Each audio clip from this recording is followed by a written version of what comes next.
I got a little problem with this Joker figure. As soon as I got him, I didn't really have much time to pose him. So he's kind of in this very boring, generic museum pose with zero personality. So in this video, I will be reposing him and hopefully I can get something with a little bit more character, a little bit more flair, because it is the Joker after all. So yeah, stay tuned as I repose this figure. Okay, so here we got Joker in the original pose that I had him in. As you can see, it's pretty boring, kind of just standing still, not really doing a whole lot, not doing a whole lot of Heath Ledger's Joker justice. So first thing you got to do, actually, first things first, I'm an animator, and as an animator, I pose characters all the time, all day, every day, posing characters. And what comes with that job is knowing body mechanics, silhouette, line of action, things like that, which hopefully I can use to go ahead and pose this figure believably, because you do see a lot of photos online of people's collections and the figures are just in the worst poses ever, and it makes this $400 figure look cheap. And the best way to make this figure look as good as the dollar value is to put it in a really cool pose. Obviously this pose is not doing it justice, hence why I'm reposing it. They always say an artist is only as good as his reference. So I recommend going, watching the movie, finding a scene that you like, taking a screenshot of that and trying to recreate one of those poses from the movie, or simply just go online, go on Instagram. Instagram is a great source of inspiration and reference. There's a ton of really good figure posers out there. And so I found one online that I really liked from 16 Photography, I believe his tag is on Instagram. So I'm gonna put up that reference photo now. And we go ahead and just grab the accessories first that we're gonna need for this pose, which is two separate hands. This hand that he's gonna be holding the knife with, and then this hand for the card. The card itself, which is tiny. So I start with zeroing out the figure. So in animation, basically you're just all the attributes for his limbs, you're just like bring it all down to zero. So he's essentially in a neutral pose. So let's go ahead and do that. Take the knife out, we'll use that later. Kind of get his shoulders relaxed, feet pointing forward. So you're just kind of starting with a clean slate here. And sort of just have him just standing straight up and down. And then from there you can kind of look at your photo and then figure out what the body's doing and the body mechanics. And this is where I hope my animation expertise come in handy. So another thing I like to do is just replace the hands for the hands that you're gonna use. Because once he's in the pose, you don't wanna mess with that. If you know Hot Toys hands, they are a pain in the butt. All right, so hands are replaced. And then we can go ahead, you take a look at this photo. And normally with animation, you have your front foot forward. If he's gesturing this front foot forward, you'll have, just say in this photo, it's the right foot. You'll also kind of have him leaning towards the right, showing the card. So let's move that front foot a little forward, this foot a little bit back, just leaning. All right, another good tip. If you're trying to move the waist around, move the chest, lift the arms up, and that way you just have more torque when rotating the chest here. And then, of course, get the arm down, up a bit. And then, you know, with the pegs here, it's kind of got different rotations. So we kind of want that, there you go. So it's more like this, and you can just lift the hand up like that. And also with the feet, as you can see here, they're kind of both pointing forward. You kind of want to have a bit more of a splayed stance, because that's kind of how the Joker stands more in the movie. And then normally if there's one foot back, that's kind of putting the weight on it. So the foot tends to be a little bit more sideways, like so. As you can see there. Elbow down for a little more natural pose. And then his other hand, basically just casual, kind of is down on its side. And also, if you notice, if you just stand up and down and you look at yourself kind of in the mirror, you'll notice that your elbow is never fully straight.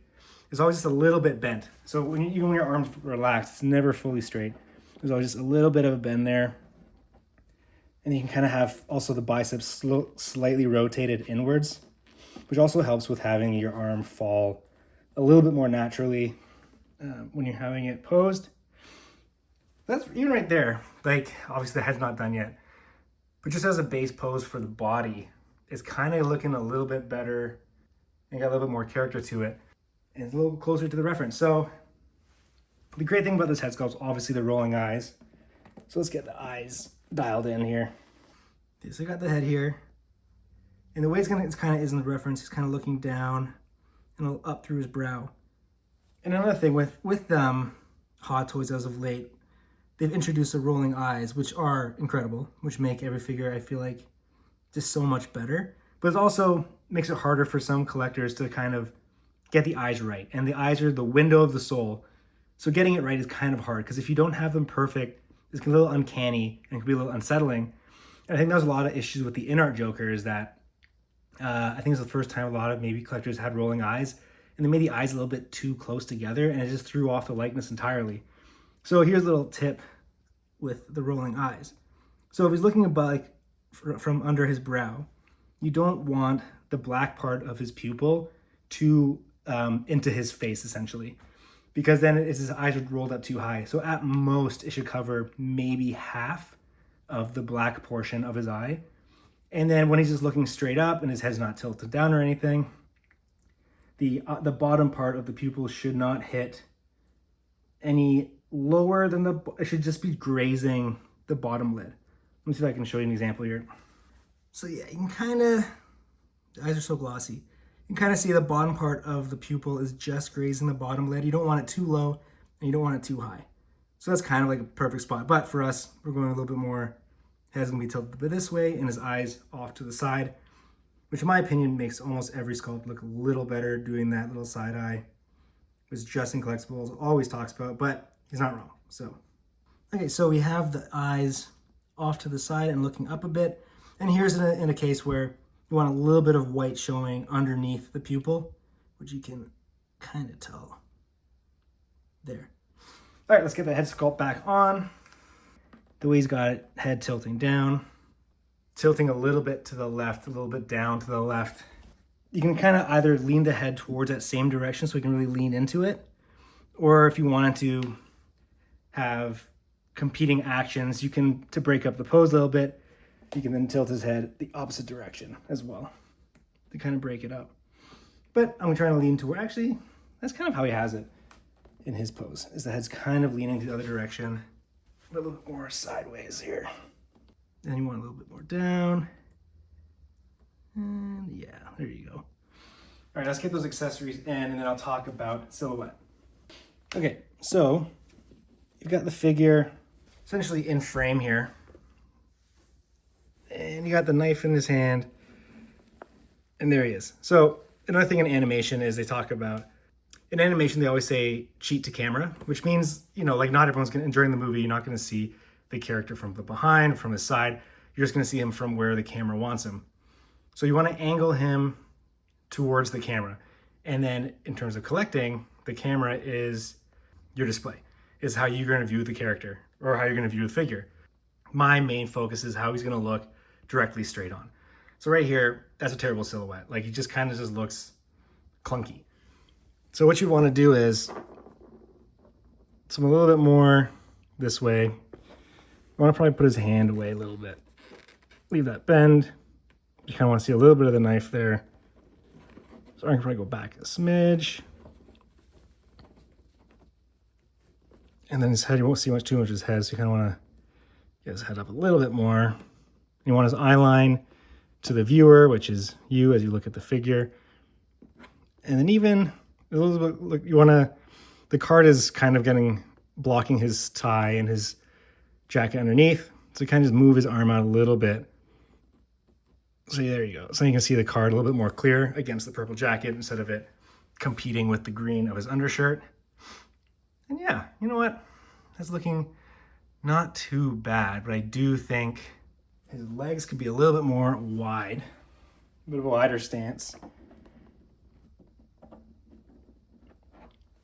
His jacket, more straight down. His head can look a little bit towards frame, head down a little bit more. Yeah, then you kind of go back and forth, look at it from how you're gonna see it on the shelf. And that's looking a little better. It's not perfect, but you can constantly kind of just nitpick it here and there. Actually, looking at the reference, obviously it's different hands because this is the J&D Joker. So the card holding hand for the J&D Joker is much better.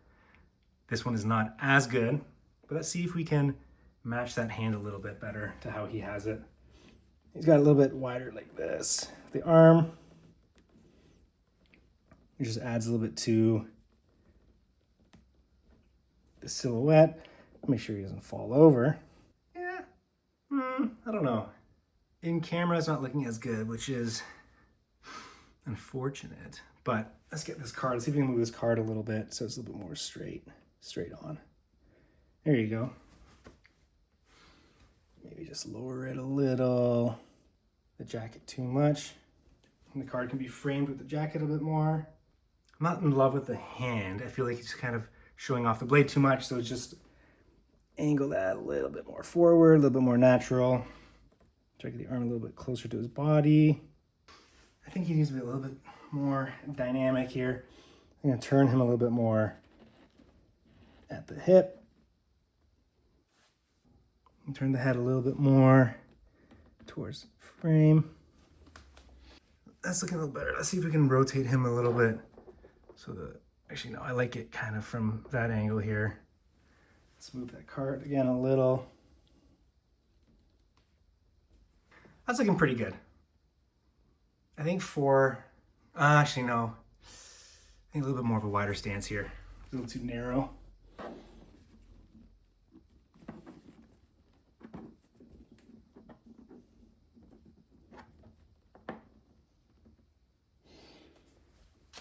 There you go. I think that's looking a little better here. Let's get this jacket covering a bit more of his costume. Because you kind of want the jacket to sort of just fall naturally. It's not perfect, but it's definitely better than what I used to have. And he's still looking a little bit more natural. He's looking a little more menacing. Okay, so I think that's good for now. I'll put him back in the shelf with this new pose and then film a little B-roll from there. I'll probably adjust a few things once he's in the actual display case. But hopefully you were able to get a little bit more information on sort of my mindset and kind of how I go about posing out a figure. And yeah, if you like this kind of content, make sure you hit like and subscribe. I got a bunch more figures that probably need some reposing soon.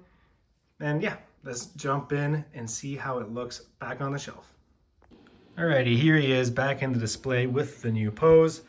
I do think it turned out pretty good, especially in comparison to how I used to have him.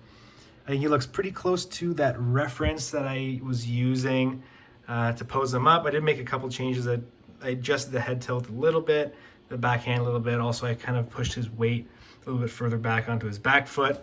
But overall, it does make a big difference, I find. I got to repose that Batman. He could be next. If you think, if you like these reposing videos, then let me know in the comments down below. I got some more that could probably use some reposing. But yeah, if you haven't already, make sure you hit that like and subscribe.